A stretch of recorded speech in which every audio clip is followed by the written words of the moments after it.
우리가 읽은 사무엘하 11장 말씀은 우리가 잘 아는 다윗의 범죄함의 모습이 나오지요.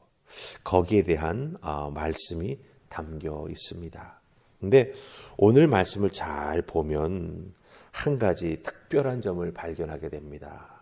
그게 뭐냐 하면 바로 다윗이 자기의 죄를 덮기 위해 또 다른 죄를 짓게 되는 거짓과 속임수가 시작되게 했다라고 하는 거예요. 죄를 지은 것에서 끝나는 게 아니라 그 죄를 덮기 위해서 또 다른 죄와 거짓과 속임수가 이제 계속해서 꼬리를 물고 나오는 것을 우리가 보게 된다라고 하는 거죠. 다윗이 왜 이렇게 됐을까? 의문사항이 여러 가지가 많이 생깁니다. 언제나 하나님과 동행했던 다윗 아닙니까? 전쟁이 일어나는 상황에서는 늘 다윗은 하나님께 물었습니다. 이 전쟁에 나가야 합니까? 말아야 합니까? 하나님 저 적들을 내 손에 붙여주시겠습니까? 하나님께 여쭙고 하나님의 음성을 듣고 늘 움직였던 다윗입니다. 그런데 오늘 말씀 속에 보면 분명히 요압과 그의 부하들과 온 이스라엘 군대가 전쟁을 벌이기 위해 예루살렘을 떠났습니다. 그런데 다윗에게는 그 전쟁을 위해서 기도하는 모습, 하나님의 뜻을 여쭙는 모습이 보이지 않는다라고 하는 거예요. 글쎄요, 늘 해오던 것 한 번쯤 거른다. 우리가 별것 아니라고 생각할 수 있습니다. 피곤했었나 보다. 깜빡 잊었나 보다. 여러 가지 해석이 가능합니다. 그런데 이 늘 다윗에게 있던 모습이 없다라고 하는 것. 왜 특별히 이 부분에서 없을까? 왜 이때에 없을까? 왜 이 경우에 없을까? 이것이 단순한 실수, 깜빡? 사실은 그게 아니라고 하는 겁니다. 더 중요한 게 있습니다. 바로 이 다윗의 이 신앙의 모습이 없음으로 말미암아 다윗이 죄를 짓고 죄를 덮기 위해 또 다른 죄와 거짓을 범하게 되는 이 상황 속에서 이제부터 어떻게 되냐면 다윗의 왕권의 정점을 지나서 계속 내리막을 걷게 된다라고 하는 거예요. 그 내리막을 겪으면서 다윗은 넘어지고 엎어지고 깨지고 정말 많이 상합니다. 많이 후회하고 눈물 흘리며 마음 아픈 일들이 다윗의 인생에서 계속 일어나요. 언제부터? 바로 요 죄를 짓고 난 다음부터. 자, 그렇다고 한다면 우리가 조금 깊이 생각해 볼 필요가 있을 것 같습니다. 왜 다윗은 늘 해오던 것을 하지 않았을까? 그렇죠? 오늘 우리 1절 말씀 보십시다. 11장 1절 우리 같이 읽습니다. 자, 시작. 그 해가 돌아와 왕들이 출전할 때가 되매 다윗이 요압과 그에게 있는 그의 부하들과 온 이스라엘 군대를 보내니 그들이 암몬 자손을 멸하고 랍바를 에워쌌고 다윗은 예루살렘에 그대로 있더라. 아멘. 자, 이 1절에서 제일 앞부분에 나오는 표현을 우리가 잘 이해할 필요가 있습니다. 그 해가 돌아왔다 이렇게 말하고 있죠. 즉 매년 연례 행사처럼 돌아오는 한 해의 특정한 시기, 특정한 때를 말합니다. 쉽게 말하면 봄, 여름, 가을, 겨울 이렇게 계절이 변하면서 그때가 돌아왔다. 그것을 말하는 겁니다. 그런데 그 해가 돌아왔다라고 할 때 이 말이 가지고 있는 의미는 뭐냐 하면 우기가 끝나고 즉 이 이스라엘 지역은 지중해 쪽에 있는 지역이기 때문에 그쪽에 특별한 기후가 있습니다. 이 땅에 비가 내리는 때는 가을과 겨울입니다. 그렇기 때문에 이 때에는 전쟁을 하기가 쉽지가 않습니다. 그리고 비가 내리기 때문에 농사를 꼭 지어야 합니다. 그쪽은 광야 지역이기 때문에 물이 참 귀합니다. 그러니까 비가 내릴 때 농사를 지어야 되는 거예요. 그렇기 때문에 전쟁을 치르기가 참 쉽지가 않습니다. 그래서 그때는 전쟁을 멈춥니다. 언제? 가을과 겨울.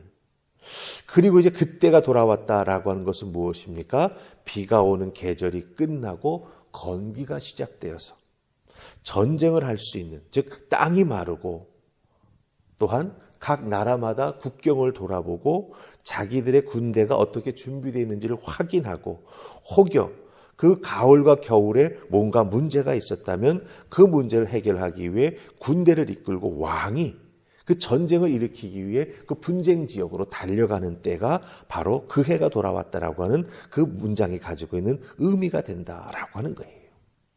그런데 어떻습니까? 1절 말씀을 보니까 다윗이 그 의무를 하지 않습니다. 요압에게 맡깁니다. 그리고 자기 자신은 그냥 예루살렘 성에 머물러 있다라고 하는 거죠. 다윗에게는 늘 그 해가 되면 군대를 이끌고 나아가서 돌아보았습니다. 늘 해오던 것입니다. 예외 없이 다윗이 지켜왔던 것입니다.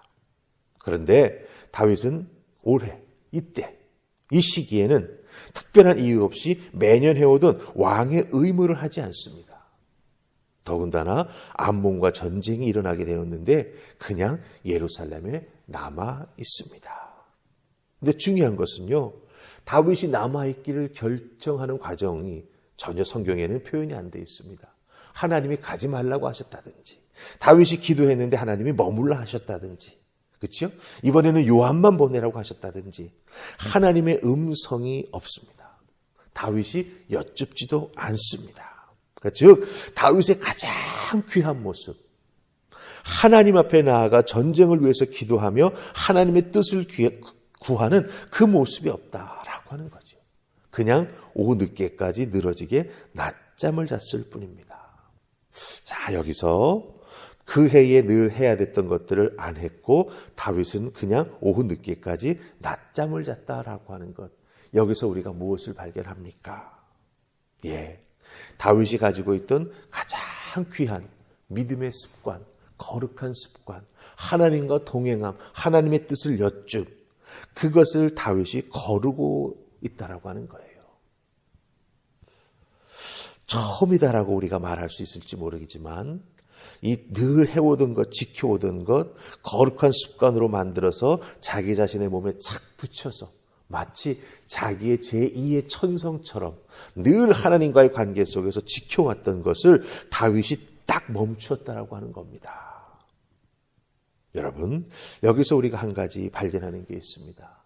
우리 믿음의 사람들이 꼭 가져야 될 것이 있습니다. 그게 뭐냐면 바로 믿음의 거룩한 습관입니다.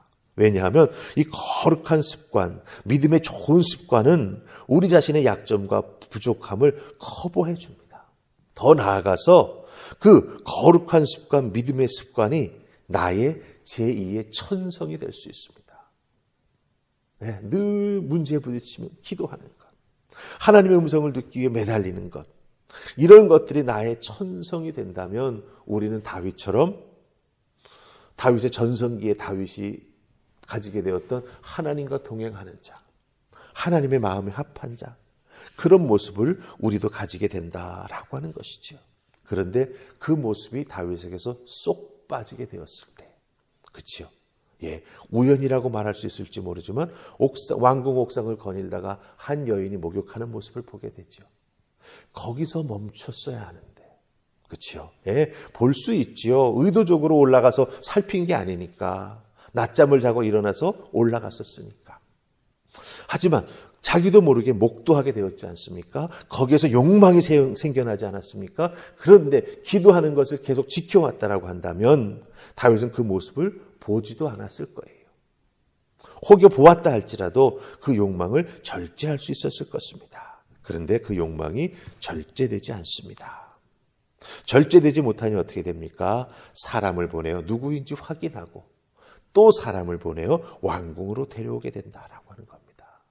자, 연속되는 이 연결고리를 잘 보셔야 합니다. 다윗이 가지고 있던 거룩한 습관을 걸렀더니, 그렇죠?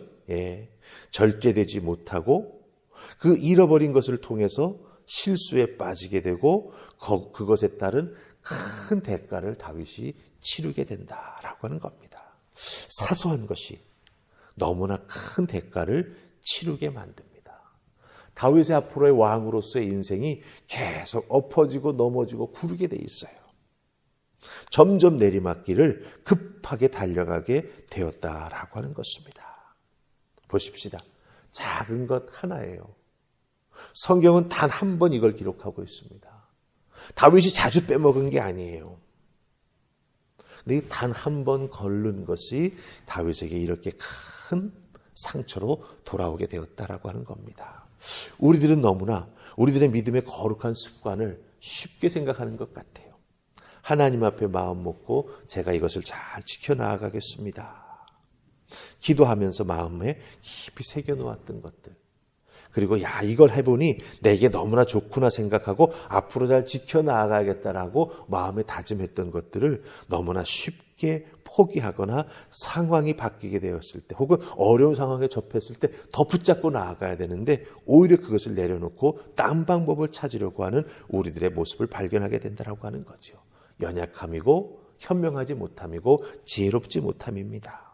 우리는 이것을 내려놓을 수 있어야 되고 오히려 그 거룩한 습관을 붙잡고 계속 지켜나가는 우리가 될 때 우리는 실족하거나 넘어지지 않게 된다고 하는 것 꼭 기억하시고 다윗의 무너짐이 참 작은 것에서 그렇죠? 예.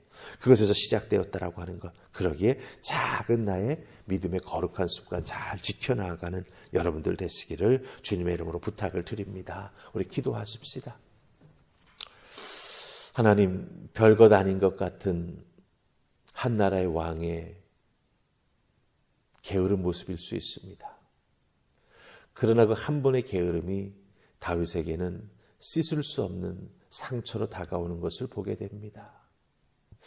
그러게 내가 가지고 있는 참 좋은 믿음의 습관, 하나님이 내게 붙여주신 거룩한 습관 잘 지켜나가는 우리가 되게 해 주시옵소서. 별것 이러면 작은 것 같지만 그것이 나를 지키고 나를 이끌어주고 나를 보호해주고 있었음을 깨달아 하는 저희가 되게 해 주시옵소서. 예수님이라면 어떻게 하셨을까?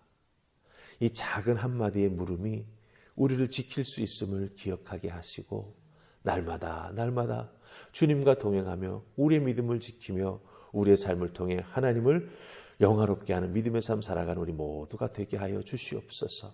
오늘 하루도 나의 주어진 삶의 자리에서 하나님 허락해 주신 거룩한 습관 붙잡고 믿음으로 승리하며 나아가는 우리 모두가 되기를 소원하옵고 예수님 이름으로 기도하옵나이다.